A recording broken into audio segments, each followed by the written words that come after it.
Shit. You got any gigs coming up, Vega? Nah, I was supposed to. I was supposed to do a couple different little live streams and stuff like that. And so I had like two. I had one on like August 21st or something like that. August And I 21st. got canceled. Okay. Yeah. August 21st. Oh, yeah. Bro. Yo, how do you guys feel about the like the live streams and posting videos in general? Like I feel like people aren't really fucking with it anymore. Like, you know, podcasts. I feel that too. I'm not gonna front. Yeah. I feel that too. You see that, right? Like Yeah, not many a people be lot. viewing, not many people be liking, and I don't know. It's like they lost interest or something. I think like there's a lot more, shit going on in the world right now that like people are kind of like, oh, I'm gonna look to something else, or that's irrelevant, blah blah blah. But you do still have like a lot of people who are like trying to find that void, or not that void, but trying to find like something to cover that void. So they're looking at, all the cool shit online to get the real shit, I guess, like kind of, out of their mind, like to get their mind off of it. Yeah. So you get some people who are like still kind of into it, but I do feel it though. Like I think I posted a video, whatever day it was, the last one I posted, and like nobody, like the numbers did not show. And I was like, damn, man. But Yeah. then I was like, Yeah, I feel it, man. Like, yeah, you're right. I didn't even think about like the whole, Black Lives Matter protesting, COVID, the thing in Lebanon, that shit just, everybody's focused on that right now, and it very reasonably so, like you have to be.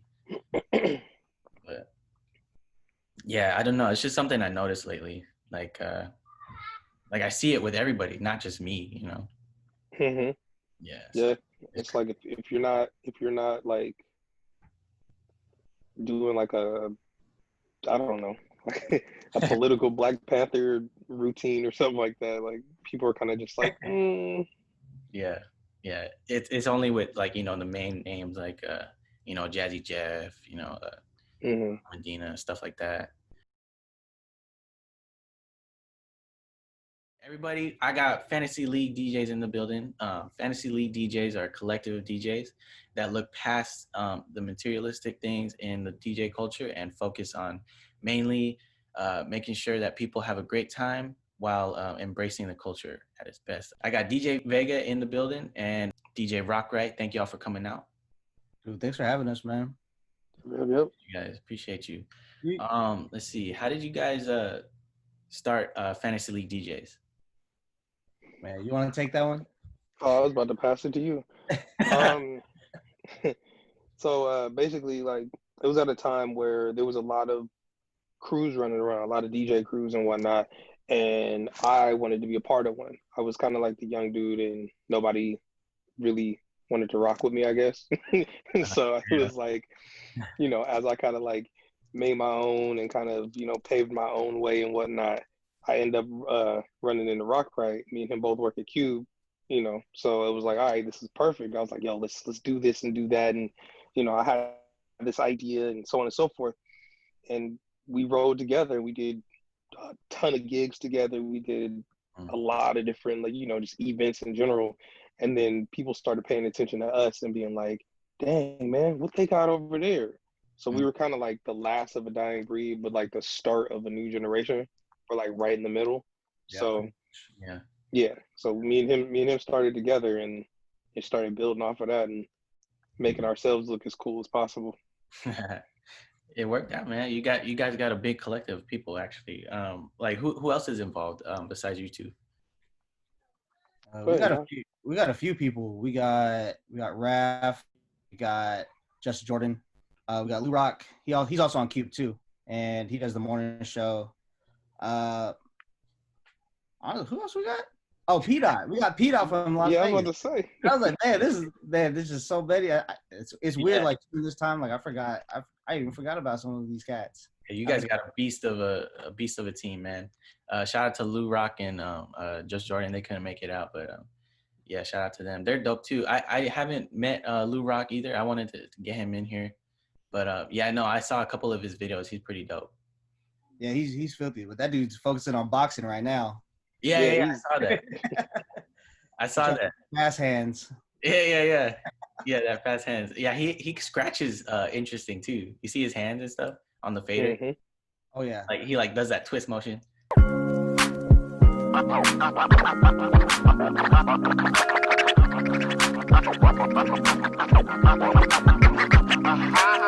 Yeah, let's see. Shit, I did not prepare at all, bro. It's my last interview, bro. I'm just chilling, bro. You're chilling, man. Yeah. No, I just started this out because, like, you know, ever since COVID happened, you know, I had like no way of getting out to people, and like I wanted to hit up my homies that I met online that I've never seen before, and you know, get to know them on here. So like I felt like it was a good opportunity for me. Like this is just for me. Like I'm not worried about the viewers or anything like that. Like I'm just worried about, or not worried, but like I'm more involved in the connections that I have with you guys and the people that I have on here, you know. It gives me like a better perspective on who you guys are, and like, you know, like I haven't met most of you guys, so it's just a cool way to get out there and do this. So yeah, I appreciate you guys for coming on, man. It's pretty dope that you're doing this, man. I tuned in to a few of them actually, and of course we went earlier, like a few months ago, and I think it's pretty dope, regardless like who sees it. But the Patty Clover one is pretty dope. Oh, I appreciate it, man. Yo, I was excited when she came on. I was excited because I was hyped for you, bro. Yeah. No, like I was like, maybe I'll try to hit her up, see what happens. And she was like, yeah, for sure. And I was like, oh, okay, dope. No, this is dope. Like she's gonna boost my ego, bro. That's such a dope experience too, to like really be like, I'm gonna reach out to people and them actually saying, yeah, I'm down to do this, you know? Yeah, hell yeah, bro. And like I did an interview with you, Vega, and I like you were my first interview, right? So, yeah, I was about to say that was early, yeah. Dude, that was early, and I felt bad because that was such a good. I felt like it was such a good interview, but at the time I wasn't thinking of like, oh, I'm gonna save this and post it later. I was thinking, I was thinking like maybe I'll just do it live, and then move on to the next. But I was like the day after, you know how stories like end after a day. Yeah, so like I was gonna save it like the day after, but it already like crashed and it just deleted. It's all good, bro. It's all good. Yeah, it was a good one though. I had to get you back on here, and then Rocryte. You're actually the first second coming on the show, bro. It's crazy. Oh, what's the thing? That's tight. Yeah, man. Like I don't know. Fuck it. Shit. Hey, bro. I got hard lemonade in here, bro. I'm just chilling, bro. Oh, we got the hard lemonade. Hey, I didn't know we were drinking. I could have brought a true. Oh, bro, it's hella early, bro. It's not normal, man. Hey, man, I would have took a shot with bro. You drink anytime. It's COVID. yeah, anytime, man. I'm not working. Nah. Yeah. So what I noticed about Fantasy League DJs is that all of you guys are super dope at the craft and like creativity and just the culture in general. Like, do you guys think creativity is something you can teach? That's a good question. That's a really good question. And I say no.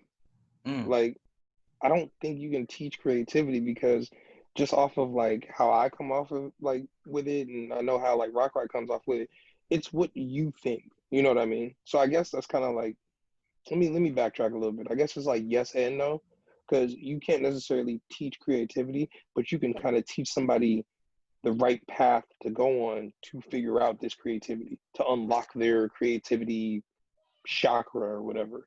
Yeah. Like, I feel like people can learn how to tap into it, but they can't learn how to be it. Yeah. I think it could like take you so far if someone tried to teach you. Like they can give you a template. Let's say like, you know, there's like a new way of mixing that comes out. You know, you kind of get influenced by that. Uh like I guess, you know, when with wordplay and all that, you kind of know what is what, but like coming up with like certain songs, when to do it, how to do it, that's all you.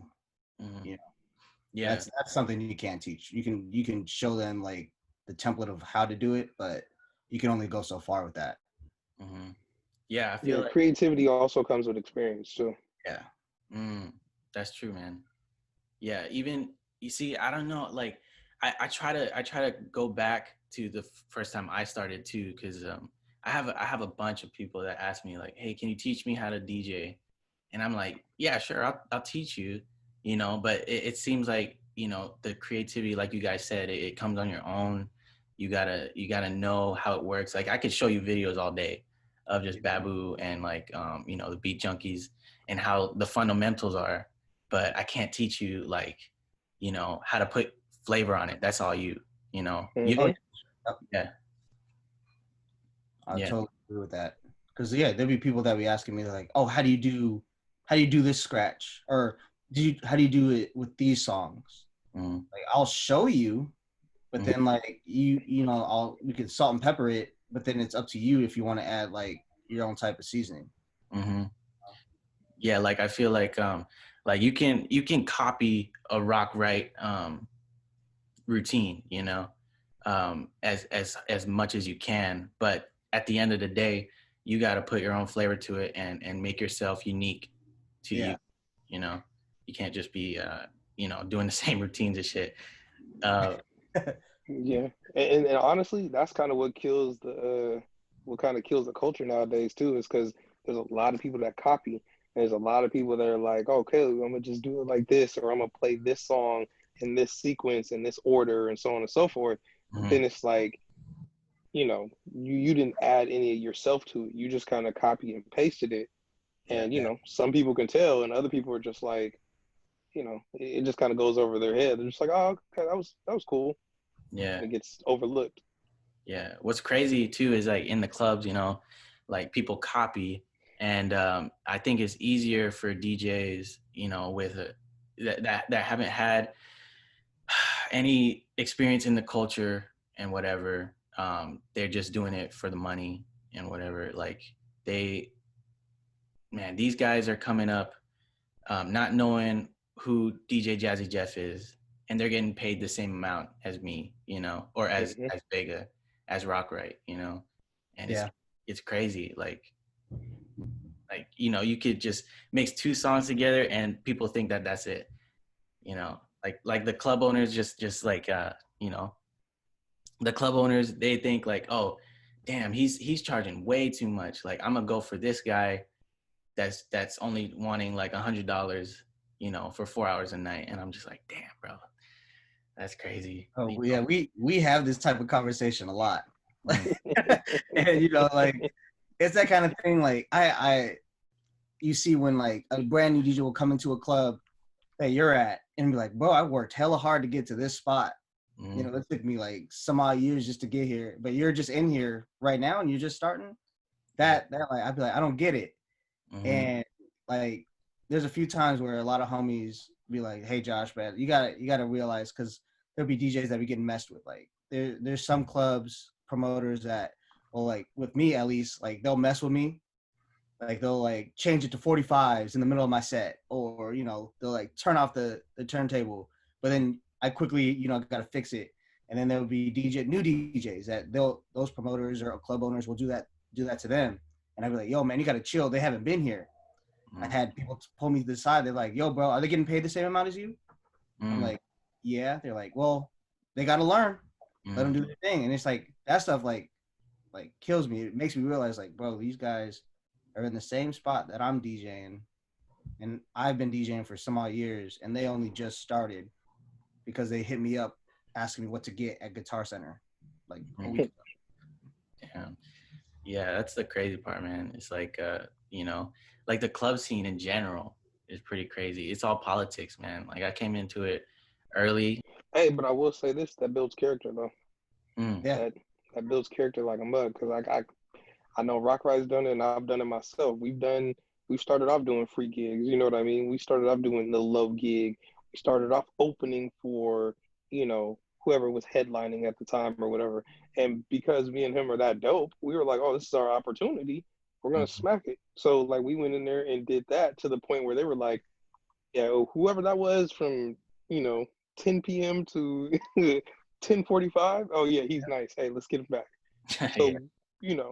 Build some character. And I think that's what's missing today is a lot of young DJs don't get that time of building character. That's why out here I'm considered an asshole because I'm trying to build everybody up.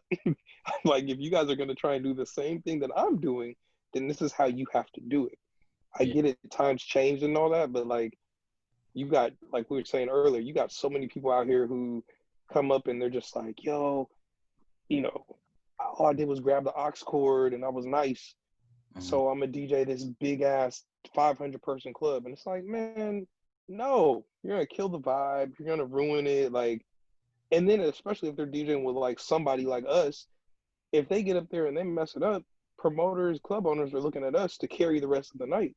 And we're still getting paid the same as, you know, Yeah, the person that person.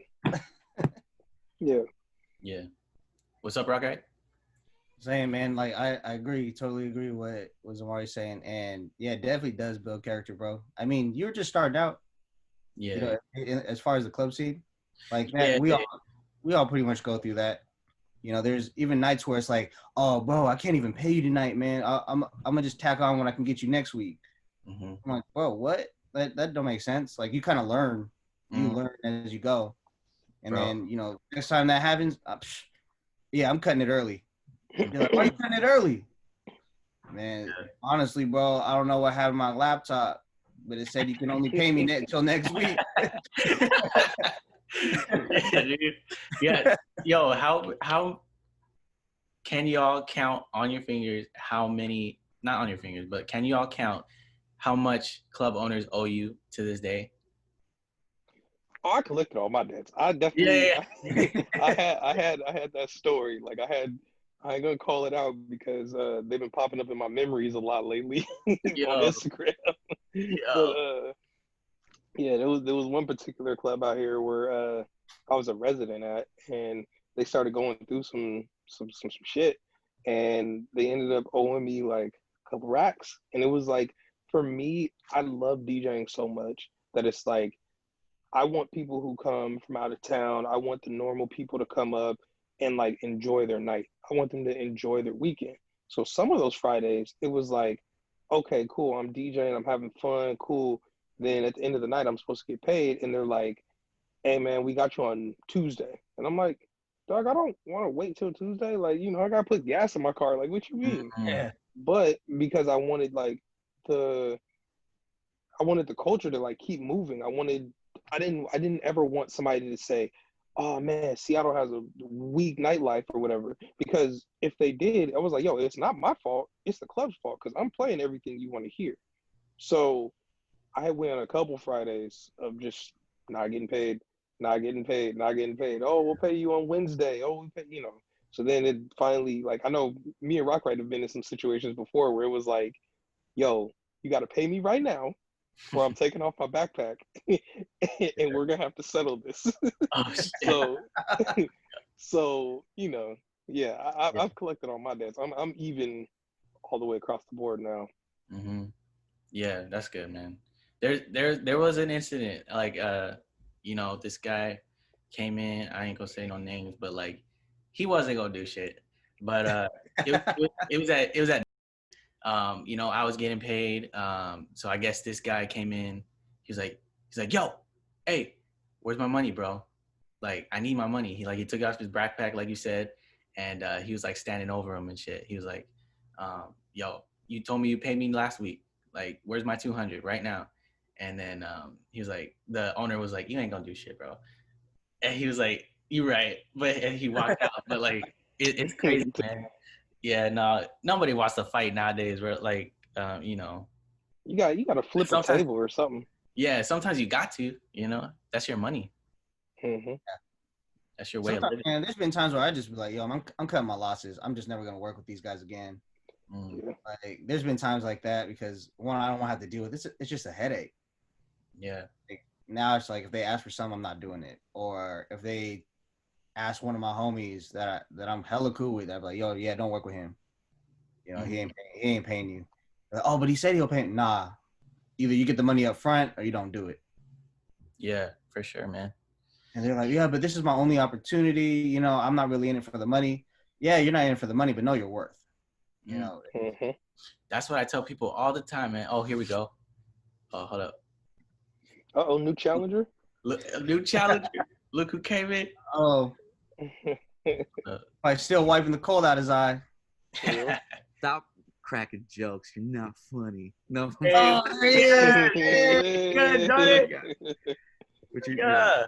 you- Perfect timing, bro. Perfect timing. Oh, okay. Fill me in, guys. I apologize. Let's see. Just Jordan's in the building. What's up, man? What you been up to? Oh man. Working here and there. You know, trying to stay alive these COVID days, taking it one step at a time, man. For sure. Trying to enjoy sunshine from my window. Oh, sunshine through your window? Yeah. I feel you. Yeah, bro. Like, let's see. Shit, we were just talking about club owners and shit, and like, he said he already knows. Yeah, we were talking about like, you know, money and problems with the club owners and stuff. Like, have you ever got to that point where, you know, some club owners like, you know, lowballed you with your money? Absolutely. There's definitely. I feel like it's kind of like a rite of passage when you go from like starting out to like really taking it seriously sometimes, depending on how you deal with owners, especially like certain shady ones, right? So like a good example I could think of, something that happened to me was I played at a place. I'm not gonna play names out there. I don't want to put nobody on blast. But I played at a venue through a friend of mine. He was like, hey, you know, I got this gig. You know, I think you'd be dope for it. I was like, okay, great. So, you know, brought equipment, set up, and it was good. And definitely, you know, it wasn't like a always time thing, but, you know, we ended up doing multiple stints, at this venue. And then, you know, they had kind of like a revolving door of managers, right? So like the person that was there the first time you're there might be somebody different the next time, right?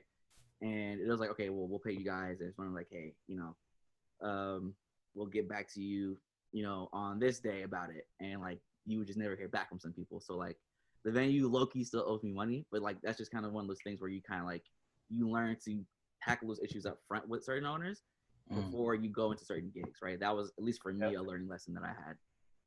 To the point where, like, you know, some venues, I mean, it depends on how they run their establishment, honestly.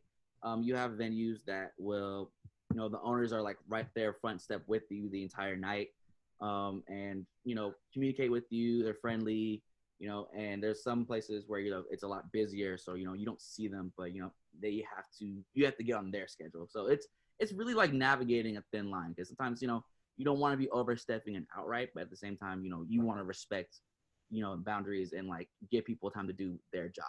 So, you know, just finding that balance to figure out certain owners, you know, that's the best I could put it. Yeah, like, you know, finding that balance, like Rocryte said, you gotta sometimes cut ties, you know? Yeah, you know, exactly. Like in my case, like, you know, once, you know, certain owners, I'm sure Rocryte, I'm just literally being a broken record here.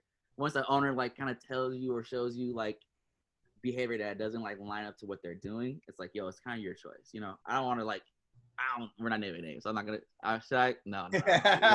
Leave alone. Man, we spilling there's a few places, but you know, I feel like that's not indifferent to just Seattle. You know, I feel like that's everywhere. Yeah, it's definitely everywhere. Definitely. Yeah, for sure, man. Like you know, you've all done weddings before, right? Mm-hmm. Yeah. So like there, you know, there's instances where, you know, you put a deposit in or whatever. Like I had a homie just now, like he actually does like a wedding company. So so there's a couple gigs that there's a ton of gigs that he, you know, got like delayed or or just postponed in general. And you know, they already put their deposit in, and in the contract it says like, hey, you know, this is your deposit. Like, you know, this just makes sure that I'm in it for your event. And you know, there's a ton of instances where he got phone calls and texts saying like, hey, I need my money back. Like, I know your contract says this, but I need my money back, like, right now. And then they're like, or else I'm gonna call my lawyer and shit. And it's just, you know, it's tough, man, because like you don't want to ruin your reputation, and you also don't want to go, you know, to court or whatever, you know, and like just ruin your reputation. Like I said, it's crazy, man. No, I agree. Josh, what do you think? I mean, I'm actually going through that right now with a wedding couple. We had a date set actually for next week, and he texted me I think a few months ago, and I was like, if you guys end up changing, you know, that's cool. We can find another date. We can postpone. Their date that they picked for next year actually didn't work for me, so I told them, I was like, yo, someone already booked it out. We had to postpone their wedding, so they picked that date. And they're like, oh, well, we can't skip out on this date. So what can we do? And I said, well, I can, you know, without thinking about it, I just said, well, I can give you a refund back, or a refund for your deposit. And then I was thinking, I was like, man, okay, months passed. They talked to me last week and was like, hey, just want to check in with you, see what the plan was. So I was looking through my contract and said, you know, of course I don't do refunds for the deposit, and I can find you another DJ, whatever.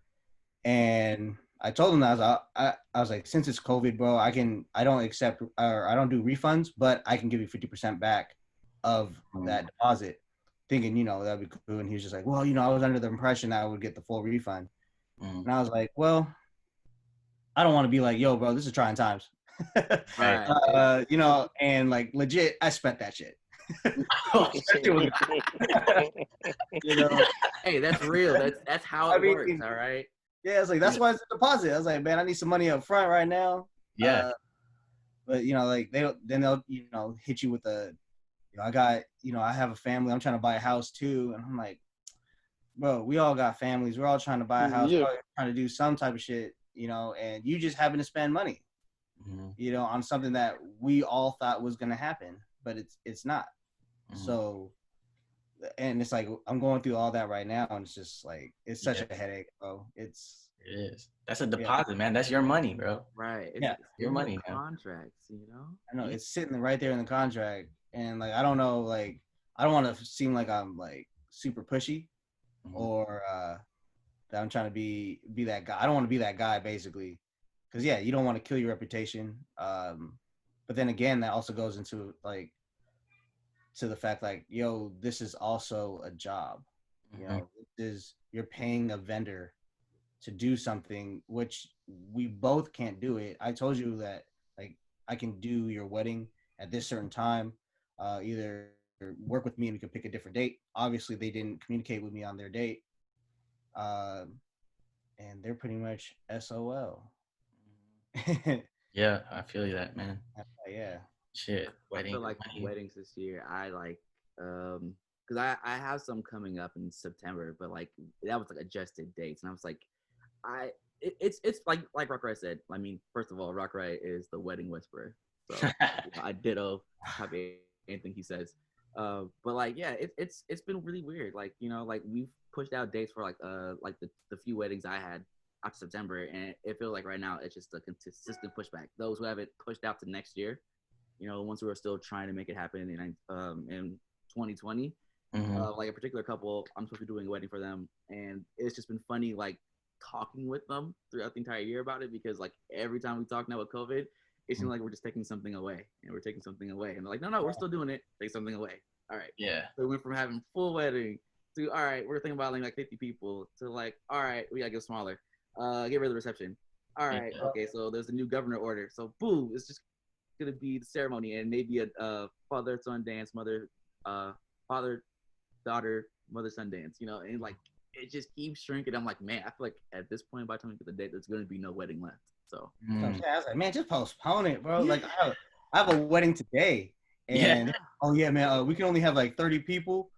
So I was like 30 people. That's including vendors, bro. So and including them, so they probably only have like 25, 24 people. And it's like, bro, you're about to really just have me out here, outside, COVID style, bro, like mask on, type shit. Like, bro, you guys could do this by yourself. Yeah. I came to that point where it's like, well, I'm not even feeling like wedding-esque, you know? Yeah. I was like, man, just do your own thing, man. Yeah. You don't need me. I did a wedding on the 1st. So what's this, last Saturday?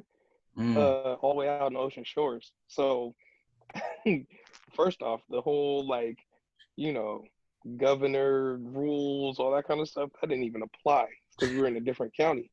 So, or I mean, like it applied, but like, anyway, so we get there and it was they went from 85 people to 44, right?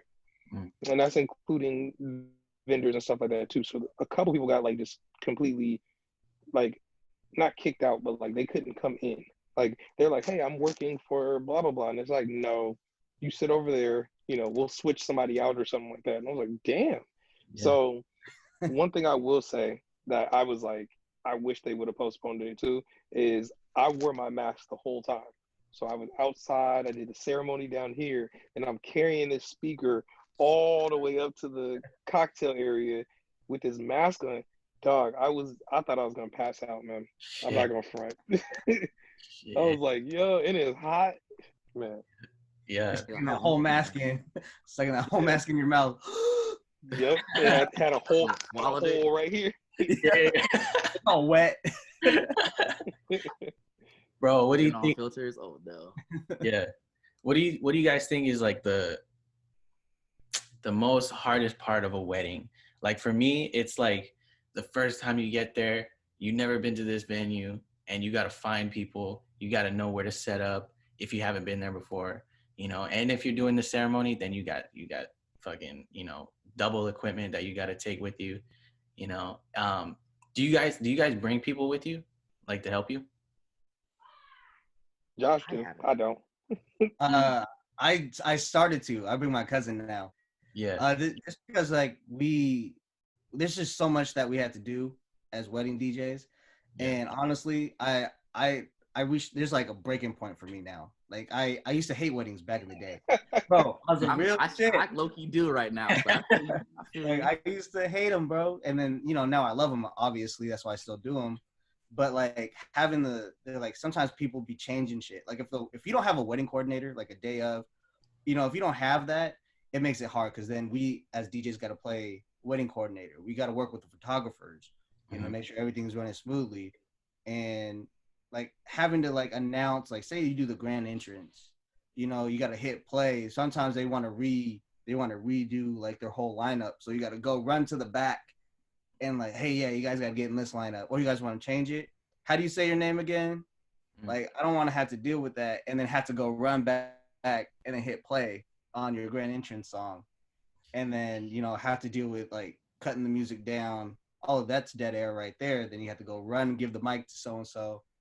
Especially if you only have like one mic, I just be like, yo, fuck it, I'm bringing somebody. They can go handle that part. Then we just play music, Yeah. And then like the whole like carrying speakers from one end to another end, and then you're trying to race all the whole like wedding party. You're trying to race like guests. You're like, excuse me, trying to get through with a big ass speaker, and you're poking people in the butt with the speaker stand. With the stand. So, like I just be like, yo, man, I'll just have my cousin like take that down while I go run over here and start music. Yeah, wedding's a different game, man. Bro, it definitely is, and like people like I know Zamari probably do and Jordan do it by themselves, bro. That shit's tough. You took my answers, man. It's exactly what it is. It's calling audibles on the fly and dealing with treacherous landscape. Oh yes, yeah, dude. You gotta really maneuver your shit. Like there's sometimes where you don't even have space, you know, sometimes where you're outdoors and it's sunny and like, you know, your equipment gets fried. It's just a whole bunch of shit, man. I did a wedding in Chelan once, and like it was on a winery estate, and like it was beautiful. First and foremost, great pick by the wedding. I'm like, I low key, I'd be like, all right, I go to all these venues. I like check. All right, so when I get married, I'm gonna look here, I'm gonna look here. Oh, that was cool, perfect. All right, but this particular spot, like the ceremony, they had it on top of a hill. Like you have to get in the car, go all the way up there, right? Mm-hmm. And I'm like, okay, cool. So like beautiful, overlooks the water, you know, like very cove like. And I'm like, all right, great. And I'm like, all right, I got 3 speakers. So all right, I need one up here. And I'm like, all right, I gotta go bring this one back down, you know, to the reception, which is all the way at the bottom where like the winery and the estate is actually at, right? Yeah. And all I know is like I low-key had my car like just out of sight behind these bushes, so I could like literally just as soon as the ceremony's over, like put it up, throw it in the car, and go. And it was just really funny because like during the actual ceremony, like all right, we planned for it. I've seen the event, but it's just funny until you get there. And then like all right, ceremony goes smooth. It was beautiful. And then they had basically to get people from the top of the hill back down to the estate, they had like a trolley or like a bus basically that would come pick people up. So everybody was like gathering, and they're like gathering around my car. So it was just really funny. I'm just like, excuse me, sorry, I will see you guys down there. Throw it in there, throw it in the trunk, and zip down the hill behind the bus. And then like again, I gotta go through people. It's just it's a lot. Both of you guys are nice, man. I have definitely been on some aggressive, like, look, I am the DJ. If I don't get here, you guys won't have this. Like, I've done stuff like that before. I've had the same experiences as you guys, but I've definitely been carrying the speaker and like walking fast too. So they'll see me carrying the speaker and they're like, he's not gonna stop. Get out the way. Especially, I know Zamari for sure. This guy be wearing like a 3-piece suit. You got the vest on and everything. Oh shit, bro. Hey, yeah, man. Like, bro, what? I see this dude come out high. Hey, man, fuck it, bro. That's why there's a reason why they call me a ratchet DJ, bro. I'll be coming in like black tee. Shit, bro. I go from Cortez's. You like, hey, yo, you here for the wedding? I am the wedding, bro. I am the wedding, bro. I have to do that. I have to do that because I'll walk up to these country clubs in my Nike sweats and all that with a backwards hat on. They're gonna look at me and they're like, "Sir, excuse me, no, you don't belong here." And I'm like, "What?" So I gotta come in with the suit, and they're like, "Oh my God, he's gonna play the saxophone." No, I'm not. Oh, that's hella fun. It's like I just like, yo, show me to your bathroom, and then you pull the Clark Kent and you come out with the threads, and they're just like, were you just setting up? And I'm like, yup. I clean up nice, I know. That would be like that, yep. Damn, yeah, I don't do that no more, bro. I don't do that no more. Yeah. Rocryte is working smarter, not harder. I be talking to a lot of photographers. They're like, yo, bro, just wear all black. And then I be looking at the photographers. I was like, bro, they just got a black tee. Uniform. Yeah, I was like, bro, okay, well. And then I just started doing that too. I was like, all right, let me just put on some black Nikes, and we good. Yeah. Like fancy league polos. Yeah. That'd be sick. Yeah, that might be a move. Wait, hold up. You got black forces? What's up? You be wearing black forces to wedding? You say, hell no, bro. What the hell? No black forces. Zamari, I see. Yeah. Yeah. Ain't nobody gonna trust me. I just see you like walking through, like, all right, don't say the right word. Oh shit, he got the forces on. He ain't nothing to play with. Yeah. Shit, man. There's times, man, like I be wearing, you know, I think it depends on what you wear to weddings, because there's some instances, man. I have stories, bro, where there be fine, you know, bridesmaids out there, you know, and it depends on what you wear, bro. Like they pay attention to you or they don't, you know. Like the company I work for, bro, we have to wear like a collar, you know, like a collar, and it has our logo on it. So we don't look dapper at all, bro. Like we're just like focused, you know. But like if I'm doing my own wedding, shit, I'm wearing a suit, tie, you know, I'm getting their attention, you know. I'm just, you know, I'm the DJ, but I'm also here for you, you know what I'm saying? Like, so come at me, bro. Like, bring the drink. Like, that sounds like a lot of agendas. You have to be ready for all occasions. Yo, I'm gonna play this song for you. So Yeah. What you gonna hear? Bro, I have a crazy story with one bridesmaid sister, bro. It's crazy. But we ain't gonna get into that. He was hanging. Okay, all right. No. Yeah. So I got fantasy league DJs in here. What's a fantasy league DJ party look like? Because I know I don't think you guys had. Have you guys had like a gig where all of you guys did one party? Mm-hmm. We've had multiple gigs like that, but the thing is that we've either had them on odd days. So like, this was the year that we were supposed to really be like, we're gonna take this Friday over here, take this Saturday over here, and stuff like that. But to answer your question, like all the parties that we've ever done where it's all of us together, since we're all so many different styles, has been just that. Like, as a DJ, like the main goal is to please everybody, but that's an impossible goal. You know what I mean? So like having all of us together and having all of us with so many different styles and so many different like thought patterns and all that kind of stuff. When you come into a party like that, you're gonna be happy because it's like, you might not hear what you want to hear right now, but you're gonna hear what you didn't think you were gonna hear in about 5 minutes. Mm-hmm. So like we take it back, not to sound cliche, but we take it back to like the roots of like the DJ is the party. We don't want it to be the typical, yo, you're gonna come in here, you're gonna hear City Girls, you're gonna hear Nicki, you're gonna hear Gucci, you're gonna hear you might hear that too, but we're gonna go and we're gonna expand a little bit. We're gonna play a whole bunch of other stuff to make sure that everything gets touched, Mm-hmm. Yeah, because if I see it like the way I see you guys doing it is like is just a bunch of DJs in the room, be like, oh shit, this is a fantasy league DJ party. All right, like I know who's on the turntables right now because like like you said, like fantasy league DJs have like a certain style and a certain thing. So I can tell when Just Jordan is on the turntable. I can tell when Rocryte, Vega's on the turntables, And I don't know. I think it'd be dope, man. Like once you guys have another one, bro, invite me, bro. I'll be out there. Like it's gonna be a fun time. Like 2 hours. I'm trying to think. That's a good question. Like the two I can think of that come to mind. The first one I thought of was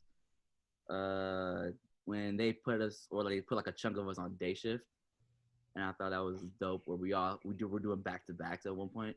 But like the genuine thing I think of was like our 1 year anniversary party still, and like what was it last year, where like we had just about everybody get on, and it was pretty wild. Like it was just dope. As like you said, like everybody was in the room. You're gonna see girls on tables. You're gonna see a lot of tomfoolery and jokes, probably on the mic and on some records. Definitely some flares of skills, and probably one too many alcohol cups. Yep. just a full good time right there. Just a full good time.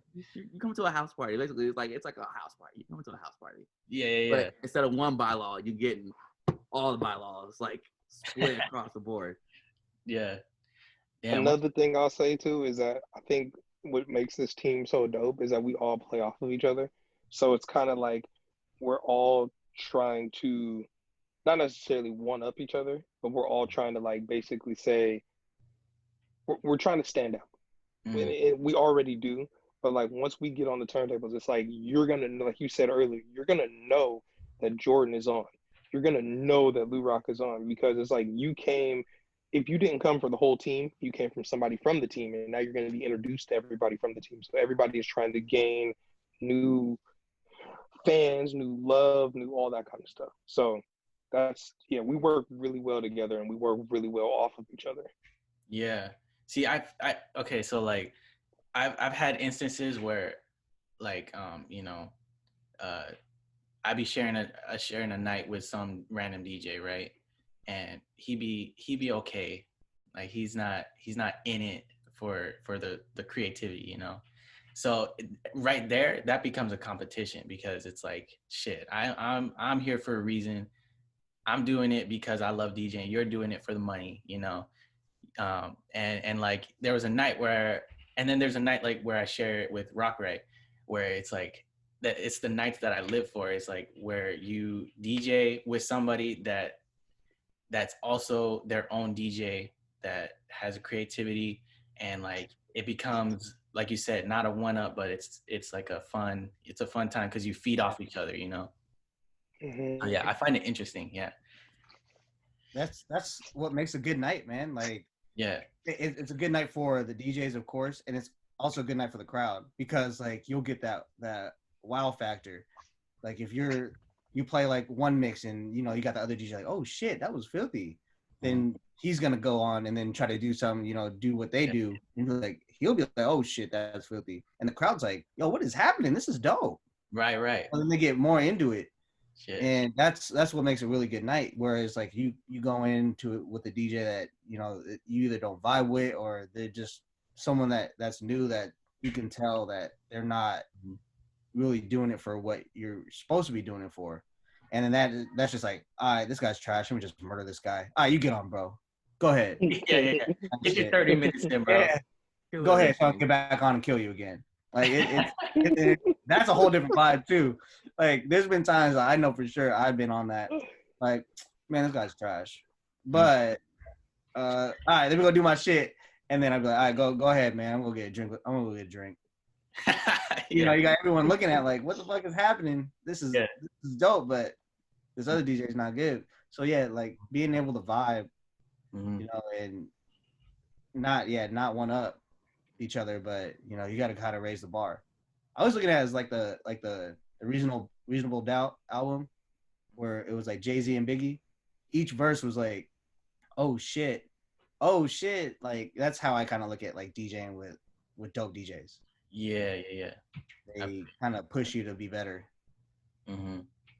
Definitely, man. Like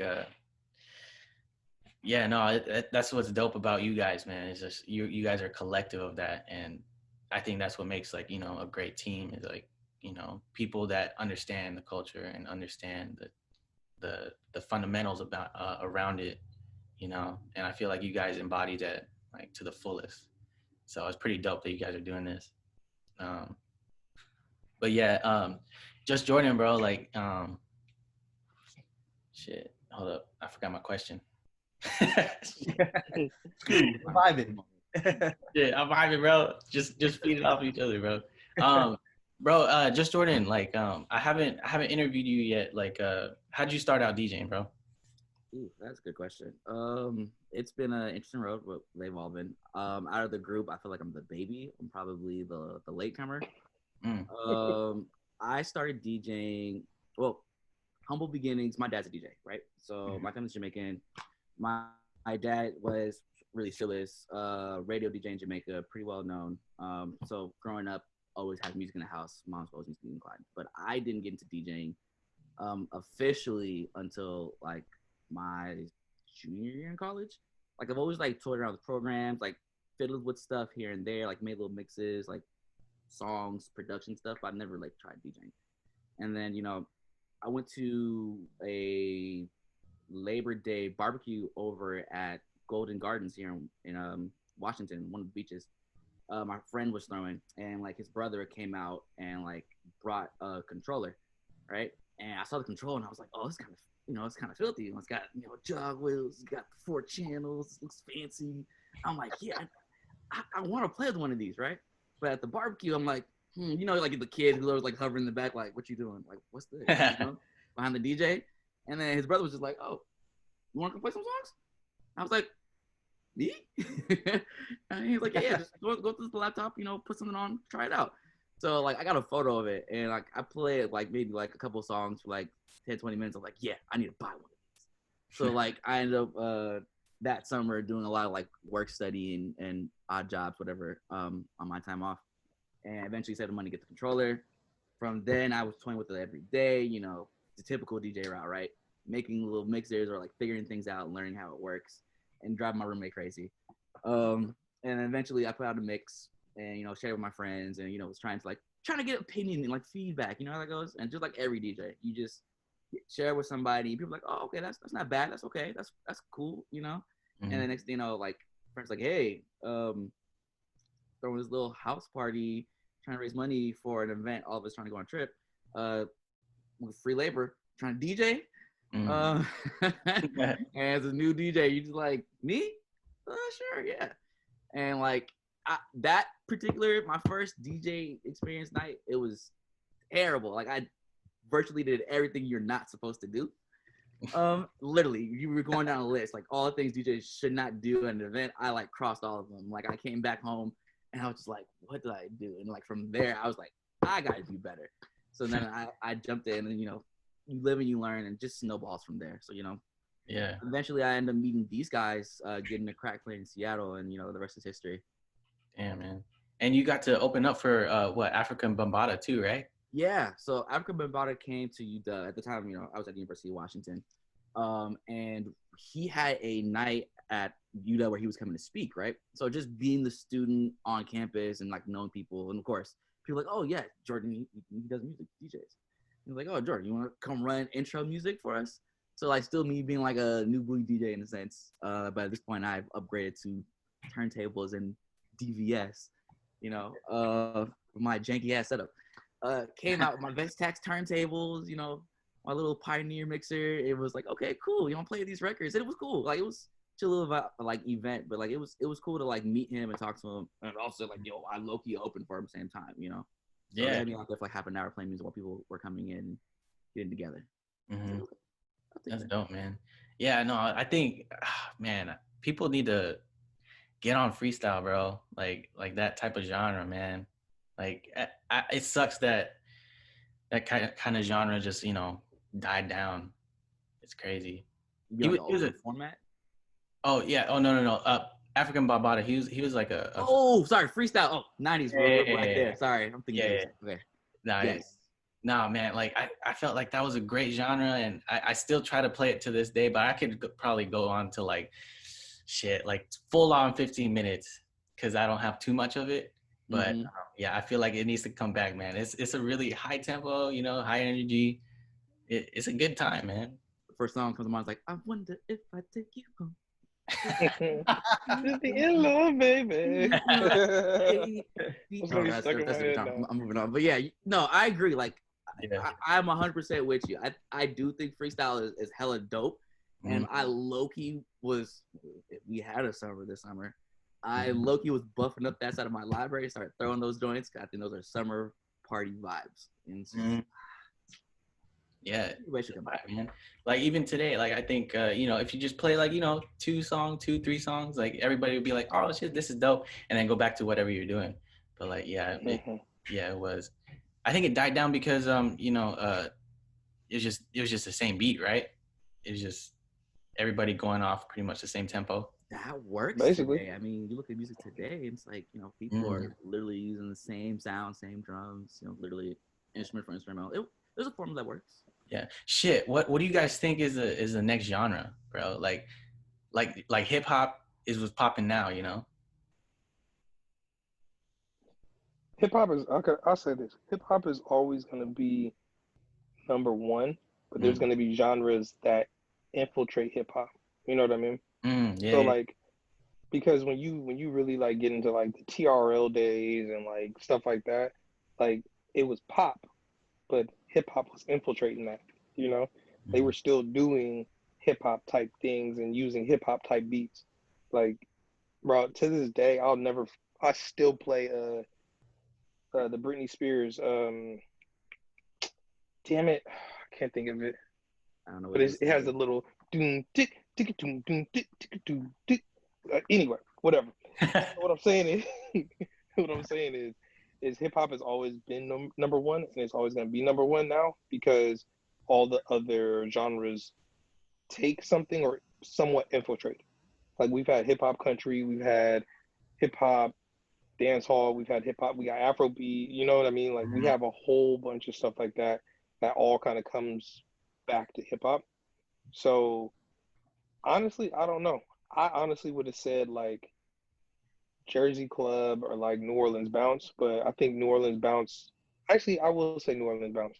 Yeah, because you got City Girls who take that. You got I saw that.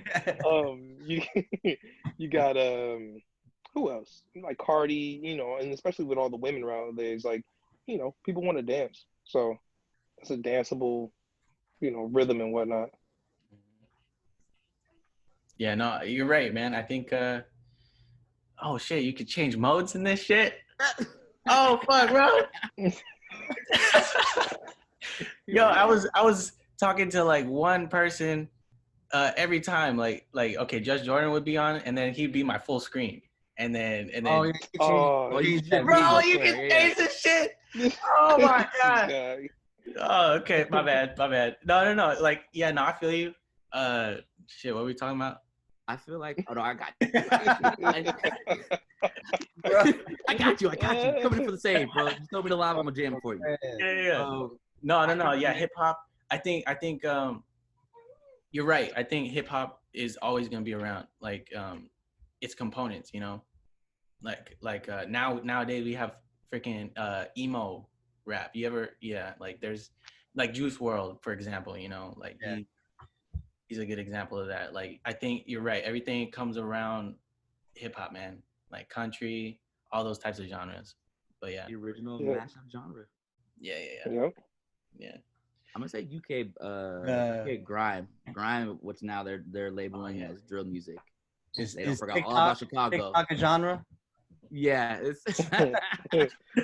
no, actually, Josh, you absolutely right. That should be addressed.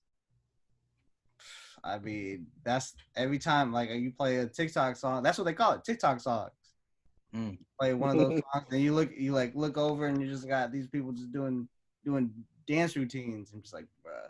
Yep. Not even that, but even for us, like I think Marquise, like when he came out and being, you know, so viral on those platforms, we were taking those edits and playing those in the club because of how popular they were in the streets and on social media platforms, you know? You know who started that? You know who started that? And I could be wrong, but I just remember because it was the first big one to pop off. Is what's dude's name? Nicholas Frazier, the dude who did Why the Fuck You Lie? Yeah, he did that joint, and everybody was playing that in the club. So yeah, I'm gonna date myself. Anybody remember? Can I cuss on here? Oh, bro, I've been doing it the whole game. My bad. I'm just asking. I have to ask. Yeah. Anybody remember big booty bitches? Big booty bitches. I got oh shit, yeah. It's been around for a minute, but like, you know, Rocryte got a point. Like that is really taking off. Like those songs, like you have to acknowledge those now because of how big they are. Hey, we could take it back to Young Hummer. We could take it back to that. That was one of the first ones too. Yeah, that's right. Yeah, bro. I'm a smack it, girl. Smash it in the bank. Yep. Those are classics, man. They still touring, which is crazy. Yeah. Bro, he just put out an album. I just got an email for it. Like, bro, what? Jeep still rolling. The turquoise Jeep still rolling, bro. Yeah, Flint Fossey just put out an album, and I'm gonna listen to it after this. Wow. Yeah. How you doing on time, Rocryte? Oh, we good. We good? Yeah. All right, cool. Let's see, bro. Shit, what do you guys think is pet peeves about DJing? Like, what's your biggest pet peeves? The other DJ not being prepared. That's what I was thinking. Yep. If I'm like, unless we talked before or whatever, if I come there and I'm like, yo, I'm bringing my mixer because most club DJ equipment is trash. It's like, oh, I'm gonna bring my mixer and I'll bring phase or something like that, right? It's like, bro, I expect you to bring, you know, a cord, you know, a mic or something. Like, just you really have to use it. I just expect you to have it. Like, you know, we all forget stuff, but that's like that, and then not being prepared like musically. Like if we said, yo, we're about to do a 90s night and I'm up there playing 90s cuts, and then you slide into 2010 and up, I'm gonna be like, you know. Yeah. So Z, I gotta ask. Yeah, because the funny story, like you say that, like, it reminds me of the first time I played with Z. I was ill prepared. It was my first gig out in Seattle. That 95 slide night. Oh shit! Whoa! It was funny because the minute he said, "Oh, forgetting chords," I was like, "Damn, I did forget my USB that night." I remember that. I walked into the booth and I was like, so much. Yeah, so I don't have my USB. I must look at the house. Do you have an extra one, sir? Yeah. Yeah, he was like, yeah, you know, even like nonchalant, like, here you go, here you go. Yeah, You know. I took care of you. I You wasn't did, an you know, asshole it that was night. it was a good night. It wasn't bad. I just thought for me personally, like, oh man, I'm already starting from the wrong foot. I didn't show up with no gear, like with the wrong stuff. You know, I'm asking for things. Like, that's not how I planned my night to go. But it ended good though. It was still a good night. It just started funny. Yeah. Man, I didn't think about that. Like, shit, dude.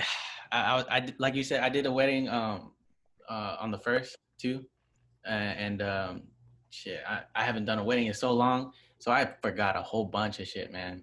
And I'm glad I brought somebody with me because he had his shit down packed, but like I didn't think of how annoying that is. Of like if you're not bringing what you need and extra, you know, times two, then you're not prepared at all, man. So yeah, I would have been fucked. Like that's crazy. I get on myself for that for ways all the time. Damn, I should have brought a longer extension. Mm-hmm. I'm like, all right, now I just have for no reason. I just have my trunk is just full of extension cords rolled up. Like, all right, ready. I've learned my. Now you're just prepared. Yeah. And you know, like majority of us come in there with like magma backpacks, hella big. Yeah, we got everything in Bro, here. I feel like a soldier, dog. You know, And then you got this carrying. other DJ coming in with like a fucking headphone case. Bro, that's all you brought? They're like, oh yeah, you know, I don't have Serato records. I don't have this. And I've been watching your DJ videos. I figured you'd just bring all that. I'm like, bro, what? Oh, and then, like, what? And then they end up trying to leave early. Like those DJs are like, hey, yeah, I'm about to bounce. I'm like, bro, what? What if I gotta go to the bathroom? Yeah. Yeah. Showed up at a gig. Oh, this happened when I was at it's been so long. Like I'm forgetting names of clubs. It's so sad. It's happening at Boo. I showed up one night and there was like a new guy, right? Like a guy I never played with. I'm not putting him on blast. It was cool. Like, he's a cool dude, but it's just funny how the night started. Like, he hit me up like prior to the week till, and you know, I'm like, okay, cool. Protocol. You know, you check with DJ like days before the gig, make sure you guys are set on gear. That's a smart thing to do, right? And then like hit me up a little bit closer to the date. He was like, yo, so my computer went down, right? I'm gonna borrow homie's computer.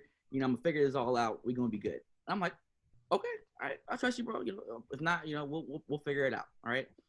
Little did I know, yeah, we'll definitely be figuring it out. I get to the club the day of, like, kind of in the situation. I'm already there early, set up, brought a mixer, everything's plugged up, ready to go. He just needs to plug in, right?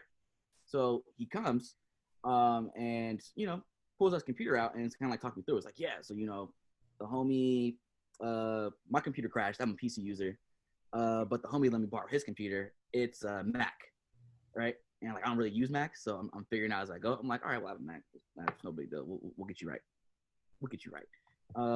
Long story short, didn't have Serato loaded on it. You know, had a USB full of music, so we had to download Serato.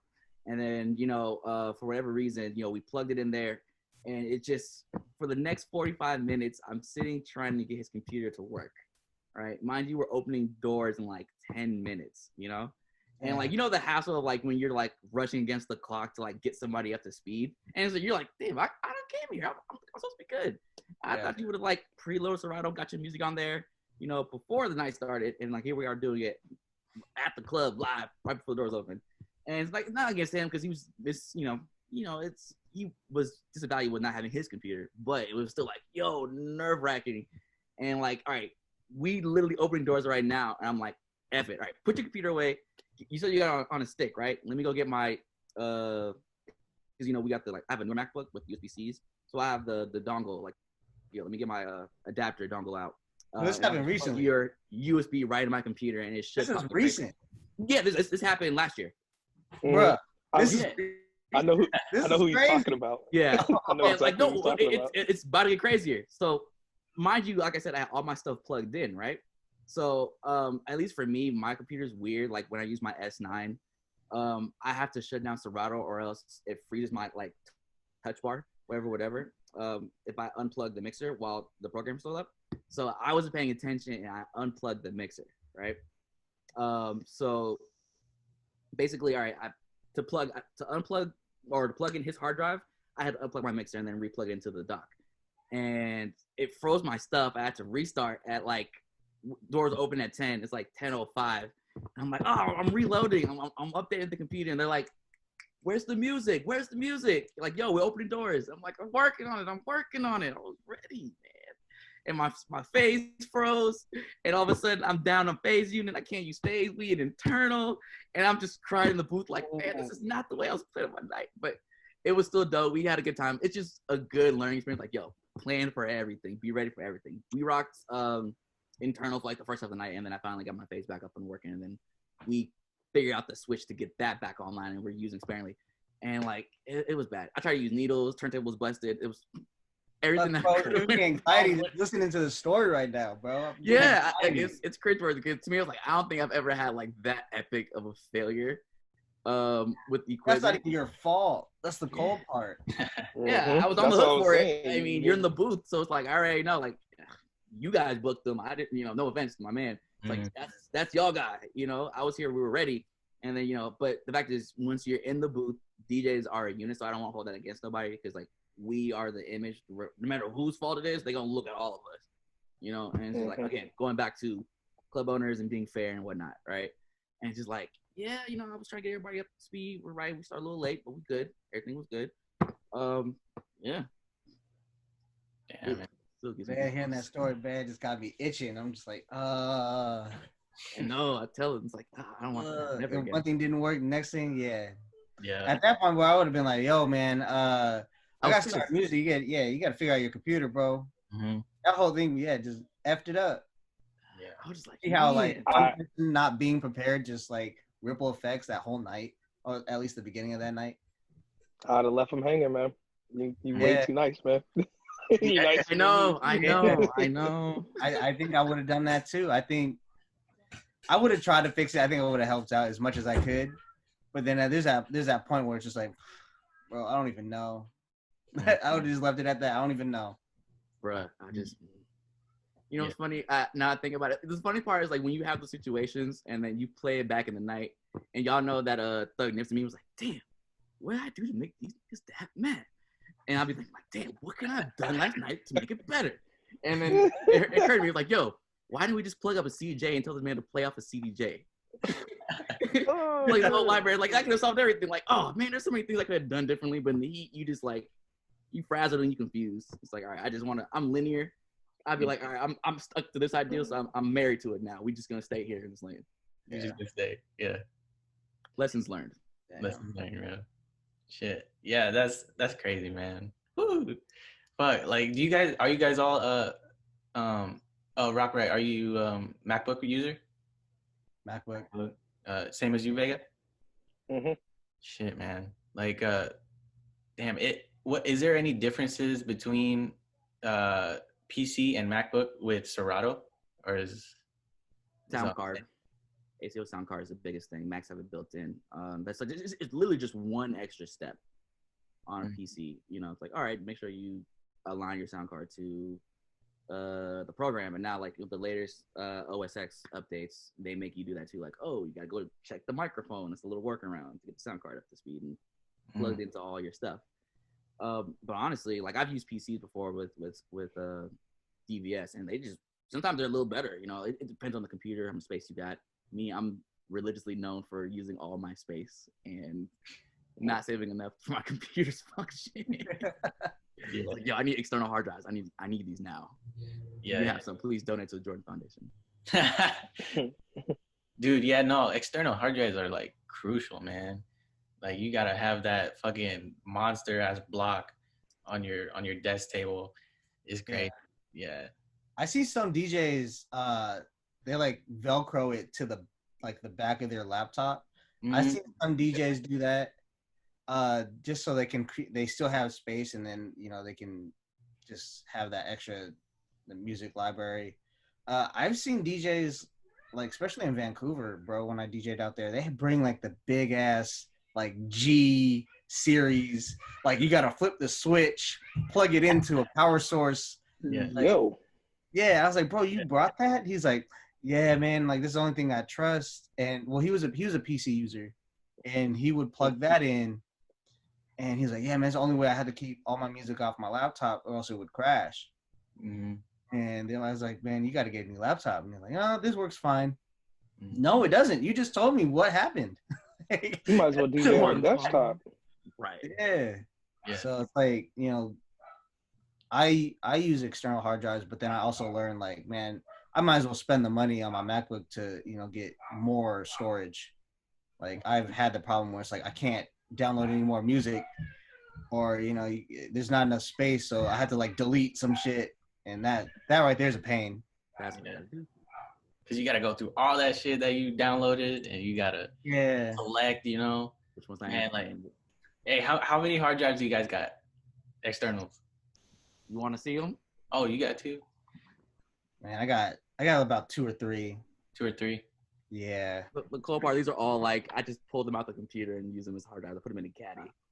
I got like 5 of these things sitting around here. Oh, you took the brains out, yeah. Yes, sir. Well, at least before I got the newer ones, that was the beauty of using MacBooks similar to PCs, was just that, like, you know, I think up until the 2011, 2012 MacBook Pros, you were still able to like unscrew it, and nothing was like soldered to the hard drive. You could like pull parts out, change the RAM, update the hard drive, put SSD in there. You could take out the CD drive, put another SSD in there, and boom, your shit's just speedy, you know.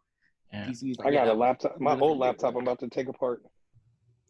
That's like there's DJs I know who swear by just that year because of that functionality. It's like, yo, it's the last year you could take stuff out, so it's the processor is fast enough, and like they just literally take out the CD drive, put 2 SSDs in there, and boom, they in business. Like, you know, that's just as fast almost as like today's laptops. Yeah. You know? It's like, okay. That's great. I had a homie one time bring an iMac to a club. An iMac? Hell no. I seen somebody bring they bring a mouse. So I see people bring mouses, bro. That to me is just wild. When they bring like, shit, man. They literally will come out and bring like one of these things and just be like, they're sitting there looking at like, if you have to really scroll through your library like that, like, come on, man. That's not looking like the Young Thug meme. What you do is change your malware. All right. Yeah. Damn. No. Yeah. Well, shit. What kind of music are you guys bumping nowadays? Like DJ wise, like what genre is your most favorite to do? TikTok. You said TikTok? TikTok. Slapping that. Nah, that's the joint. I like to play a lot of ballet funk. Like that's my thing now. Like I got asked to do a mix yesterday actually, and I had to stop myself from making that mix all ballet funk because that's just what I do now. That's all I go for. All the edits, all the remixes, all the everything. I have no idea what they're saying, but I'm about to take a class. I'm about to get on Duolingo right now and learn some Portuguese so I can understand what they're saying, so I can like really go off with it. But yeah, that's me. All my genres, bro. Baila funk. I've been bumping Jersey Club, Big Room, you know. Yep. Like I like, man, it's so fixated over here, man. Like I'm trying to find ways to creatively like get out of that, you know, and go into the shit that I like, you know. It's hard sometimes, but like you got to be a good DJ to do that and have the crowd still rocking with you, you know. I mean, right now it's the perfect time to do all that, bro. Like, you know. That's the beauty of Twitch. I see a lot of guys. It's like you get to play everything you never could play at a club, and you have the audience who's here for that. You know. Yeah, DJing is like fishing, man. Like once you reel in like that one big fish, everybody else is gonna like really be a part of it.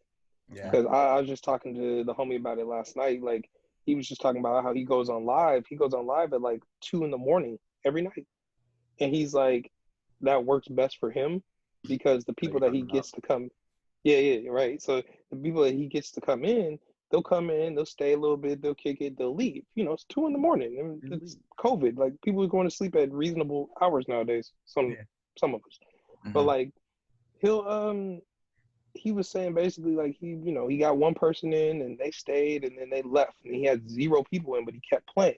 So then as he kept playing, he ended up getting up to, I think he said like 50 people. Yeah, so once he got to the 50 people, like everybody else who came in, they saw that like it was 50 people in there. It was like a bar. You're not gonna just walk into no empty bar and be like, oh, I'm gonna stay here and kick it, unless you're like me. But like, you go in there and you're like, hey, there's people in here, it's popping, I'm gonna stay. So, I've always kind of taken that concept like it's fishing. So, once you can kind of get, ooh, this person over here, you got, this person to dance, or this person to move, everybody's gonna stay, whether they like it or not. Like they're gonna stay and they're gonna open their mind a little bit, Yeah. How you guys feel about the MC game too, as well as that? Like, I'm not too good with it, but I feel like it does help with changing the vibes or bringing up the vibes from one genre to another. So like if you have a drop or something where it's silent, you could tell people, hey, put your hands up, this and that, and then go into a different genre. Like I feel like it can be very crucial to a show that you're bringing on. Do you guys MC a lot? It could be a game changer. Yeah. I do. You do? I do when they allow me to. Yeah. And we don't do that. Allow him don't do that. Yeah, don't do that. Look, they love me at weddings. What are you talking about, guys? What happened? I turn into Tory Lanez basically. If I'm on the mic, it turns to a Tory Lanez live. Oh, you start. Oh, you got the radio station going. You gotta. I'll be. You see, like, what is it? The memes of the DJ on the mic. I'm gonna play out my favorite song real quick. Let me tell you the backstory. When I was 5, just when I was 5, you hear all the time in the clubs. I want to play when she was cooking. I'd wake up. 40 minutes later, the song's still going. I got it on repeat. I'm still talking. That's by the way. Let me run it back. Yeah. You ain't hearing it. You ain't hearing it. Oh man, I think just doing live, like, cause I'm like you, bro. I don't like to be on the mic as much. But with like this whole like COVID quarantine thing, like being on Twitch, like you got to interact. So it's like it kind of helped me. It's helped me a lot as far as like just talking to people, just being on the mic, getting comfortable. Of course, being on the mic like at weddings is cool. I'd be seeing wedding DJs like be over the top, and that's just way too much. So I kind of I just try to dial it back when it comes to at least wedding emceeing. But then like doing parties like clubs, I think depending on like where you're at, honestly to me, like where you're at regionally, it works. Like East Coast, that's all it is, bro. Like a lot of East Coast DJs that I've seen in Miami, especially, like they'll drop songs on the one and be like, yo, this song, da da da da, and then it gets them hype. Like I think, and then like I was in Vegas and I seen DJs do that too, when it's like a hip hop night, and then they'll like drop it on the one, or they'll let the intro play, 4-bar and talk. But I think to a certain extent, I think it's dope. Whereas like, you don't want to hear someone on the mic the whole time. Like that, at least that's just my opinion. Like I'd rather hear, you got to balance it out. In and out. Yeah. Yeah, especially with certain songs. Like, if this song's about to hit, like if you're gonna play like Dreams and Nightmares, you got to get on the mic and like, yo, this is the shit, da da da da, get everybody hype. Where unless it's like a filler song, you're not gonna really do that. Like at least in my opinion, you wouldn't really get on the mic at that particular time. Yeah, but it lets people know that like you're right. There is a balance. Like you can't just be, playing music. You can play the music the whole night, but then it's just gonna feel like you're stagnant as there's no hype in this party, like anything. So you gotta sprinkle in a couple words here and there to let people know that this is an actual show. This is an actual party. Like let's get lit. Yeah, I think talking on the mic is like it's essential, because like when you really think about it, like you're playing songs because we, for the most part, all have the same songs. You know, all of us kind of detour to like other genres and other, you know, I might have a remix that Jordan don't have, or somebody got something, we just don't have, right?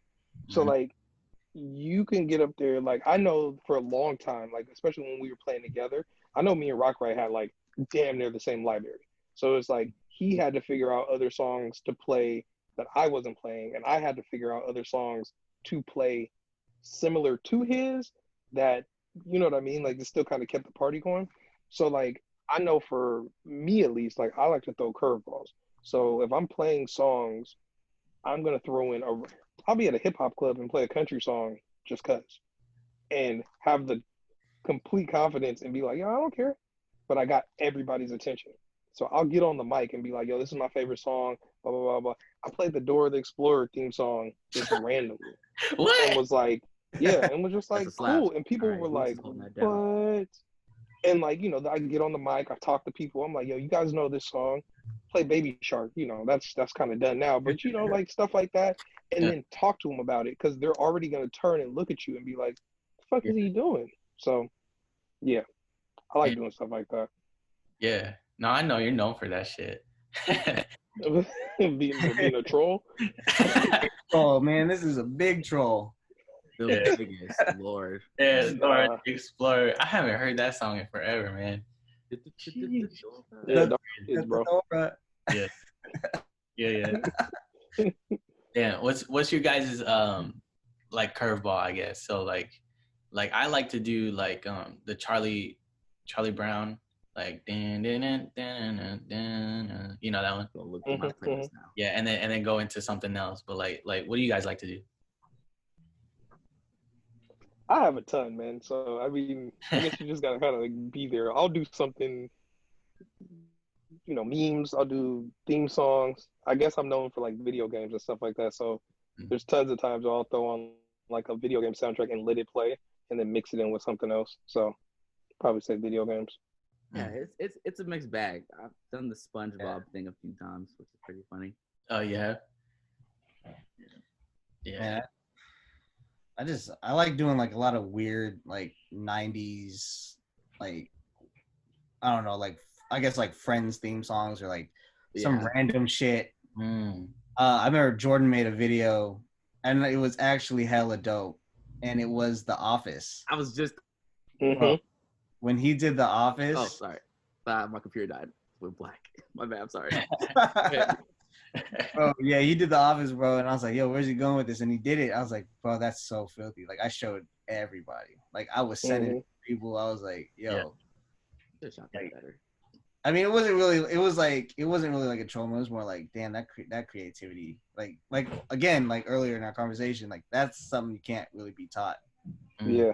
You know. Yeah. Oh yes. Z, now you mention it. Yeah, I did the Sonic Meg the Stallion thing. Yeah. You did that. And that's one that I sent to everybody because I was looking at that. I was like, damn it. I was like, how come I didn't do this? I was so hyped off of that one. That still might be my favorite.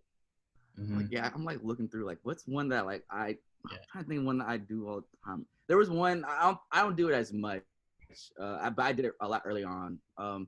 I would take like vines and like. Well, I would like we take any odd random clip, and then if it like sparks an idea, you flip it, right?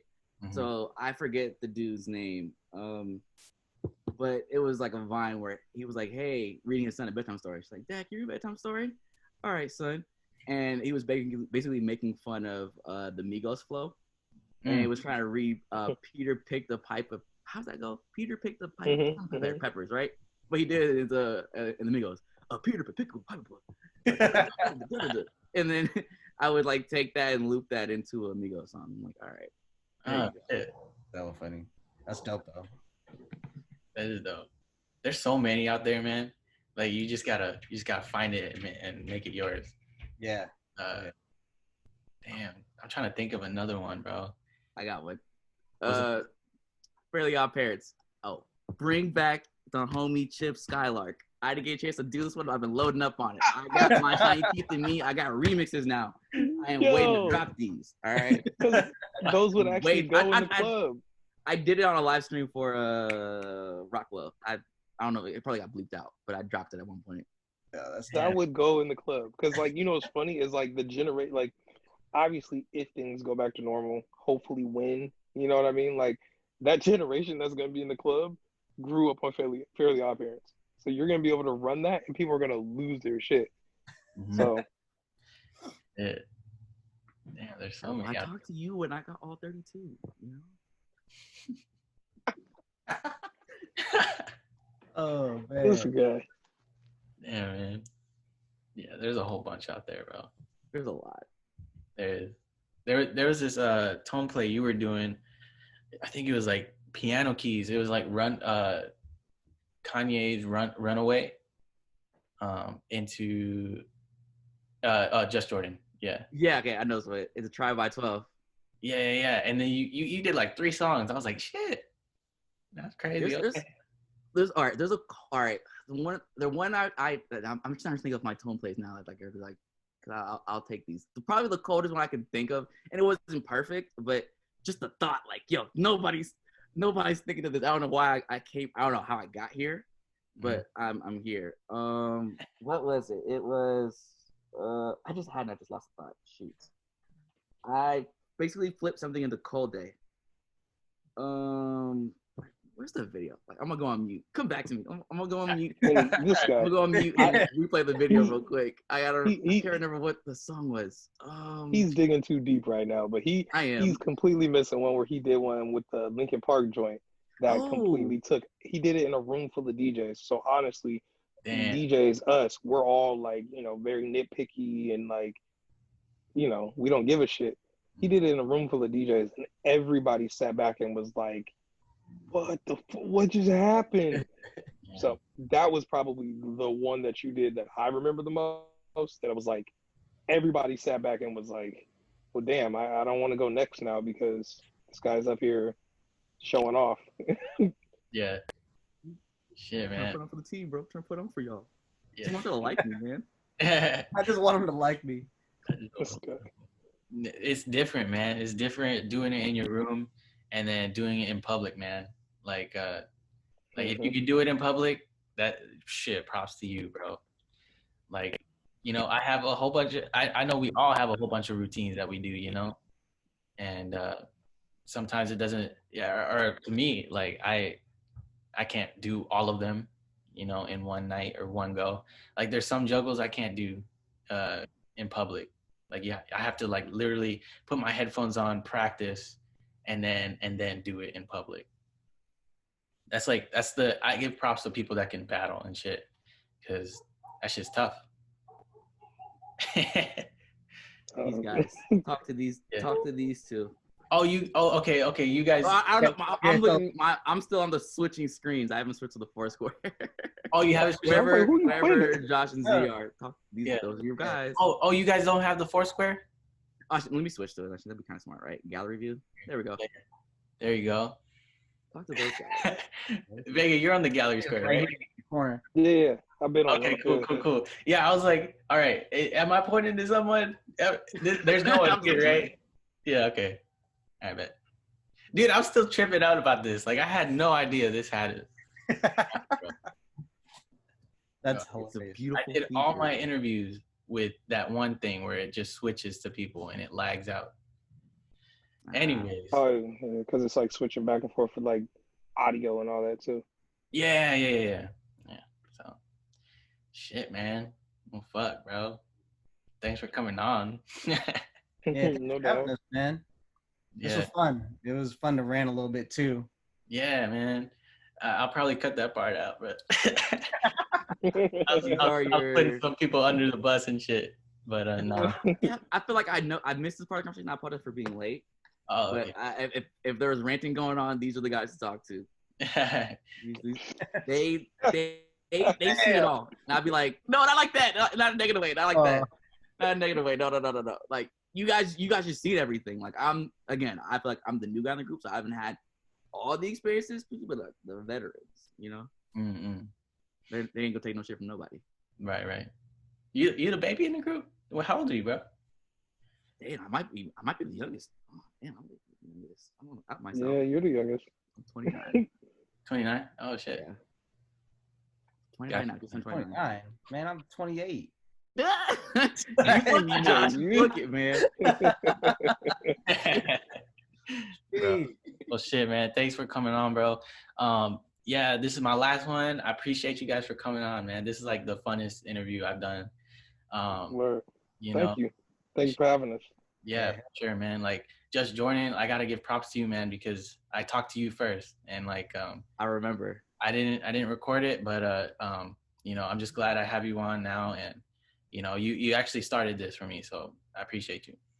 Well, yo, I'm glad you took my full advice. I thought this was a great idea because this is something like, at least in our market, it's something nobody's really doing. We don't have people going and getting the facts and hearing the word and sharing that with people. So the fact that you were able to, just from our little conversation, take this idea, brand into a host series, you know, get all these guys on connections and start these meaningful conversations. So DJs who aren't in the room necessarily to hear them now have access to it.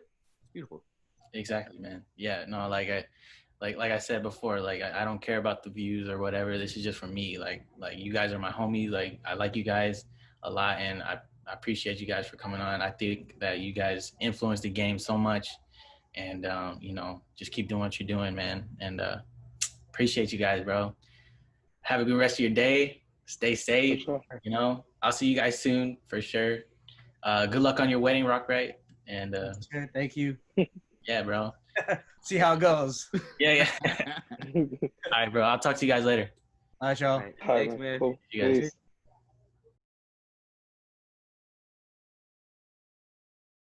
Peace. What you got going on today? Who, me? Yes, sir. Nada. I'm about to make some videos and sell some Funko Pops and Wait, sell Cocoa Puffs? no, the Funko Pops. Cocoa Puffs. These joints. Oh, okay. Yeah. Cocoa Puffs.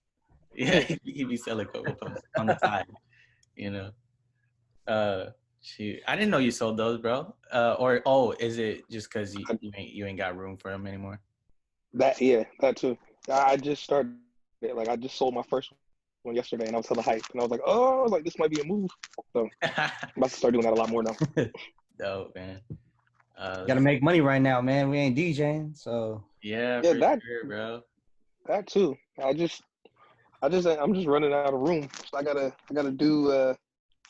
make some room for some cool ones.